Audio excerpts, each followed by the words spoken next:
السلام علیکم ورحمۃ اللہ وبرکاتہ، اعوذ باللہ من الشیطان الرجیم، بسم اللہ الرحمن الرحیم۔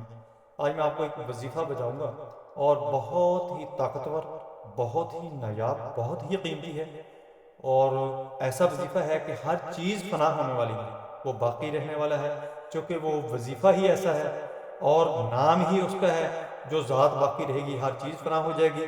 وہ وظیفہ ہے هو الباقی۔ پہلے میں آپ کو کچھ حکایات روایات سناتا ہوں کہ ایک قافلہ آل رسول کا، اہل بیت کا، مدینہ سے بغداد کی طرف جا رہا ہے، تو راستے میں انہوں نے ایک جگہ پڑاؤ کیا۔ پڑاؤ کر کے جب انہوں نے اپنے خیمے وغیرہ لگا لیے تو ایک ایالی تھا، بکریوں کا اس کے پاس ریوڑ تھا، وہ اس نے بکریاں ساتھ لے کے وہ ان کے پاس آ کے کھڑا ہو گیا اور اس نے کہا کہ یہ تم کون ہو؟ تو انہوں نے کہا کہ ہم مدینہ سے آئے ہیں، ہم فلاں فلاں ہیں۔ تو اس نے کہا ہاں تم تو آل رسول ہو، اور کس خاندان سے تعلق رکھتے ہو؟ بنو ہاشم سے، سارا بتایا۔ اس نے کہا تم تو آل رسول ہو، میرے لیے تو بہت ہی قابل احترام ہو، بہت ہی میرے لیے عزت و مرتبے والے ہو، تو آپ نے ایسا کرنا ہے کہ میری بکریاں جو ہیں ان کا آپ نے دودھ پینا ہے، میں آپ کی خدمت میں ان کو حاضر کر دیتا ہوں، آپ ان کا دودھ دھو کے پی لیں، میں آپ کی میزبانی کروں گا۔ تو انہوں نے پوچھا کہ یہ بکریاں آپ کی ہیں؟ اس نے کہا کہ آدھی میری ہیں، آدھی کسی اور کی ہیں۔ تو قافلے والوں نے کہا، آل رسول جو تھے، بنو ہاشم والے جو تھے، انہوں نے کہا کہ یہ جو تمہارے حصے کی ہیں وہ بکریاں لے آؤ۔ وہ کہتے ہیں قافلے والے کہ وہ بکریاں جو تھی ان کے نیچے دودھ نہیں ہوتا تھا۔ جب وہ ہمارے پاس لاتا تھا اس کے تھنوں کو ہاتھ لگاتا تھا، کچھ پڑتا تھا، بکری کو پکڑتا تھا، ہمیں کہتا تھا کہ دودھ دھو لو، تو اس کے نیچے سے دودھ بہت زیادہ نکلتا تھا۔ کچھ ہی بکریاں تھیں جو محسوس ہوتی تھیں کہ ان کے تھنوں کے اندر دودھ ہے، لیکن باقی جو تھی ان کو ایسے محسوس ہوتا تھا کہ جیسے ان کے اندر کچھ بھی نہیں ہے۔ لیکن جب ان کو ہمارے پاس لایا جاتا تھا، وہ کچھ تلاوت کرتا تھا، تو اس کے بعد وہ ایسے غبارے کی طرح پھول جاتے تھے تھن ان کے، جیسے ان کے اندر بہت زیادہ دودھ ہو۔ سارے قافلے نے سیر ہو کر پیا، استعمال کیا، سب سیر ہو گئے۔ جب تو اس سے پوچھا کہ یہ تم کیا کرتے تھے؟ تو اس نے کہا کہ میں بھی مدینہ میں رہا ہوں اور میں غلامی کی زندگی گزار کے آیا ہوں مدینہ کے اندر، اور حضرت عمر فاروق رضی اللہ تعالیٰ عنہ کا میں غلام تھا۔ تو وہ حضرت عمر رضی اللہ تعالیٰ عنہ ایک عمل کیا کرتے تھے کہ جب ان کو کوئی مصیبت، جب ان کو کوئی پریشانی، جب ان کو کوئی دقت، جب ان کو کوئی رکاوٹ آتی تھی، تو وہ اس وقت یہ وظیفہ کرتے تھے اور اپنا دایاں ہاتھ جو تھا اس کو بند کر لیتے تھے اور کچھ دیر کے لیے اپنی آنکھیں بند کر کے یہ پڑھتے تھے، تو اللہ کی ذات کچھ لمحوں کے اندر، کچھ گھنٹوں کے اندر، یا شام تک یا کچھ دنوں کے اندر وہ کام پورا کر دیتے تھے، اور اگر کوئی مصیبت یا کوئی تکلیف ہوتی تھی اس کو دور کر دیتے تھے۔ تو حضرت عمر فاروق رضی اللہ تعالیٰ عنہ نے مجھے یہ وظیفہ بتایا، اور انہوں نے جو مجھے بتایا تھا یوم عاشور جو ہے 9 محرم کو، انہوں نے مجھے یہ وظیفہ بتایا اور کروایا۔ میں اسی طرح جس طرح انہوں نے مجھے بتایا تھا 9 محرم کو یہ میں وظیفہ کرتا ہوں۔ 9 محرم کو آپ نے بھی ایسے کرنا ہے، اگر یہ وظیفہ کرنا ہو تو آپ نے هو الباقی، آپ نے بے انتہا پڑھنا ہے، پورا دن آپ نے پڑھتے رہنا ہے، پڑھتے رہنا ہے، باوضو رہنا ہے۔ اس کے بعد جب میں یہ 9 محرم کو کر لیتا ہوں عمل، تو پورا سال میرا اس عمل کا اثر رہتا ہے۔ جب بھی مجھے کوئی ضرورت پڑتی ہے، جب بھی مجھے کوئی رکاوٹ آتی ہے، جب بھی مجھے کوئی مصیبت پڑتی ہے، جب بھی مجھے کوئی پریشانی آتی ہے، تو میں یہ وظیفہ کرتا ہوں۔ میں ویسے ہی کرتا ہوں کہ آنکھیں بند کر لیتا ہوں، دایاں ہاتھ جو ہے وہ بند کر لیتا ہوں، هو الباقی وظیفہ کرنا شروع کر دیتا ہوں، اور تصور یہ لاتا ہوں کہ اے اللہ تو باقی رہنے والا ہے، تمام چیزیں تباہ ہونے والی ہیں، تمام چیزیں فنا ہو جانے والی ہیں، ہم فنا ہیں، تو بقا ہے، تو اپنی بقا کے صدقے سے میری یہ مدد کر دے، یہ میری رکاوٹ دور کر دے، اور یہ میرا جو ہاتھ ہے وہ خالی ہے اور اس کو تو بھر دے، جب بھر جائے گا تو یہ کھل جائے گا۔ یہ میں تصور میں لا کے پڑھتا ہوں تو اللہ کی ذات وہ سارے کا سارا کام سیدھا کر دیتی ہے۔ اس کا طریقہ یہ ہے هو الباقی، کیونکہ یہ باقی رہنے والی ذات اللہ کی ہی ہے، باقی سب فنا ہونے والا ہے۔ ایک اور بزرگ تھے، محدث تھے، وہ جب کوئی قافلہ جاتا تھا تو اس وقت تمام جانوروں کو ایک دائرے میں اکٹھے کرتے تھے قافلے والے کو اکٹھے کرتے تھے، ان کا سامان وہاں رکھ کے اجتماعی یہ وظیفہ کرواتے تھے اور کہتے تھے کہ قزاقوں سے، آفتوں سے، مصیبتوں سے، راستے کے جو خطرناک درندے ہیں، موذی جانور ہیں، کوئی بھی نقصان دینے والی چیز ہے، آپ اس سے محفوظ ہو جاتے ہیں۔ آپ کی یہاں تک کہ ہڈیاں، آپ کا گوشت، آپ کا خون، آپ کی آنکھیں، آپ کی اولادیں، آپ کے مال، آپ کے جانور سبھی محفوظ ہو جاتے ہیں۔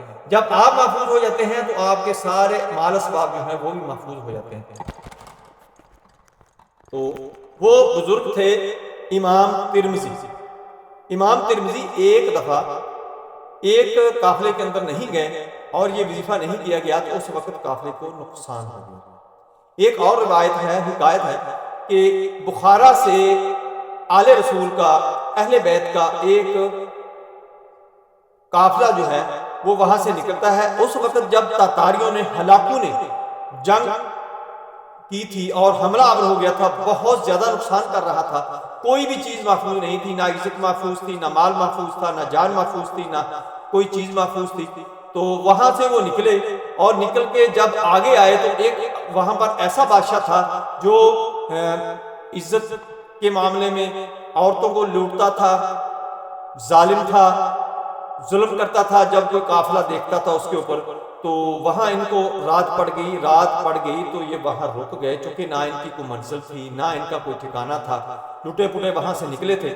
تو ان کے ایک جو بڑے تھے، جو ان کے سربراہ تھے، انہوں نے تمام کو اکٹھا کیا اور اکٹھا کر کے یہی وظیفہ هو الباقی، اور کہا کہ ہمارا عزت بھی محفوظ نہیں ہے، ہمارا مال بھی محفوظ نہیں ہے، ہماری جانیں بھی محفوظ نہیں ہیں، ہمارا کوئی منزل بھی نہیں ہے، ہمارا کوئی گھر بھی نہیں ہے، اور ادھر درندوں کا بھی ڈر ہے، موذی چیزوں کا بھی ڈر ہے، لہٰذا ہر چیز سے محفوظ ہونے کے لیے یہ وظیفہ بہت ضروری ہے۔ آپ نے بھی یہ وظیفہ میرے ساتھ پڑھنا ہے اور میں بھی پڑھتا ہوں۔ انہوں نے اجتماعی طور پر یہ وظیفہ پڑھا هو الباقی، اور ڈوب کے پڑھنا ہے جب بھی آپ نے پڑھنا ہے هو الباقی هو الباقی، تو اللہ کی ذات جو ہے وہ بقا دیتی ہے۔ یہاں تک کہا گیا ہے کہ اپنی قبروں کے اوپر هو الباقی لکھوا لو، تختیاں لگوا لو کہ اللہ کی ذات آپ کے مردوں پر، آپ کی میتوں پر، آپ کی قبروں پر رحم فرمائے گے، چونکہ وہ ذات باقی رہنے والی ہے، باقی تمام فنا ہونے والا ہے۔ اور قبروں کے اوپر لگانے کا مقصد بھی یہی ہے کہ میں فنا ہو گیا ہوں، یہ فنا ہو گیا ہے، ہر چیز فنا ہونے والی ہے، اللہ تو باقی رہنے والا ہے، لہذا ہماری جانوں پر، ہمارے مالوں پر، ہماری روحوں پر، ہمارے معاملات پر رحم فرما، تو اللہ کی ذات رحم فرما دے گی۔ جادو جو ہوتا ہے وہ جادو بھی فنا کرتا ہے، تباہ کرتا ہے، ہلاک کرتا ہے۔ حسد جو ہے وہ بھی فنا کرتا ہے، تباہ کرتا ہے، ہلاک کرتا ہے۔ انتقام جو ہے وہ بھی فنا کرتا ہے، تباہ کرتا ہے، ہلاک کرتا ہے۔ کوئی خطرناک موذی پرندہ درندہ یا کوئی حشرات جو ہے وہ بھی جب نقصان دیتا ہے تو وہ بھی نقصان تباہ کرنے کے لیے، فنا کرنے کے لیے دیتا ہے۔